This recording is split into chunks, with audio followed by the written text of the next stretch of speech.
যদি বিএনপি চাইতো এই 5ই আগস্ট অন্যান্য রাজনৈতিক দল চেয়েছিল বিএনপি সহ সবাই মিলে জাতীয় সরকার গঠন করুক, কিন্তু বিএনপি বলেছে না, আমরা জনগণের অধিকার জনগণকে ফিরিয়ে দিতে চাই। জনগণই ঠিক করবে আগামীতে কারা দেশ পরিচালনা করবে। কাজে বিএনপি ক্ষমতার জন্য রাজনীতি করে না, বিএনপি দেশের জন্য রাজনীতি করে, দেশের মানুষের জন্য রাজনীতি করে। তাই আমরা যারা বিএনপির কর্মী, আমরা যারা জিয়া রহমানের কর্মী, মনে রাখতে হবে জিয়া রহমান কি খাইতেন, জিয়া রহমান কিভাবে চলতেন, জিয়া রহমানের ব্যাংক ব্যালেন্স কি ছিল, জিয়া রহমানের কয়টা বাড়ি গাড়ি ছিল, আমাদেরকে সেটা মনে রাখতে হবে। রাজনীতি করে জনগণের জন্য, জনগণের ভাগ্য আগে পরিবর্তন করতে হবে।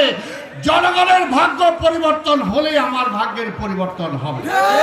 জিয়া রহমান মারা যাওয়ার সময় তার ঢাকায় একটা বাড়ি রেখে যায় নাই, ব্যাংকে কয়েক লক্ষ টাকা রেখে যায় নাই, তার ফ্যামিলির জন্য গাড়ি করে যায় নাই।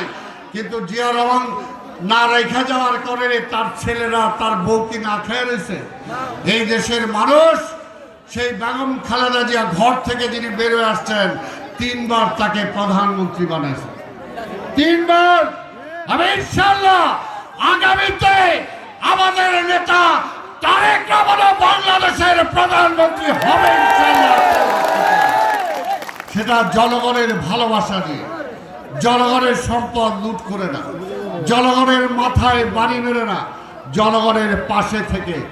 কাজেই বিএনপি জনগণের বন্ধু, বিএনপি জনগণের জন্য রাজনীতি করে, এই কথাটা কিন্তু প্রতিষ্ঠিত করতে হবে। এটাই পার্থক্য আওয়ামী লীগের সাথে বিএনপির, পরিষ্কার কথা।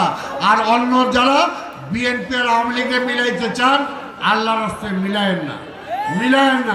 বিএনপি আর আওয়ামী লীগ এক না। বিএনপি হলো রাষ্ট্র পরিচালনার দল, আওয়ামী লীগ হলো রাষ্ট্র খাওয়ার দল। তাই ভাইয়ের আমার, রাষ্ট্র পরিচালনা করার জন্য মেধা লাগে, বুদ্ধি লাগে, সব কিছু লাগে, সেটা বিএনপির আছে। ইনশাল্লাহ আমাদের নেতা তারেক রহমানের নেতৃত্বে বেগম খালেদা জিয়া সুস্থ হয়ে আবার আমাদের মাঝে ফিরে আসবেন।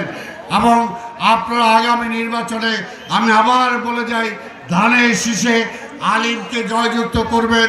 সারা দেশে জয় জয়কার হবে ইনশাল্লাহ। আগামীতে বিএনপি এই রাষ্ট্র পরিচালনা করবে, দেশের অধিকার, মানুষের অধিকার জনগণের কাছে ফিরিয়ে দেবে।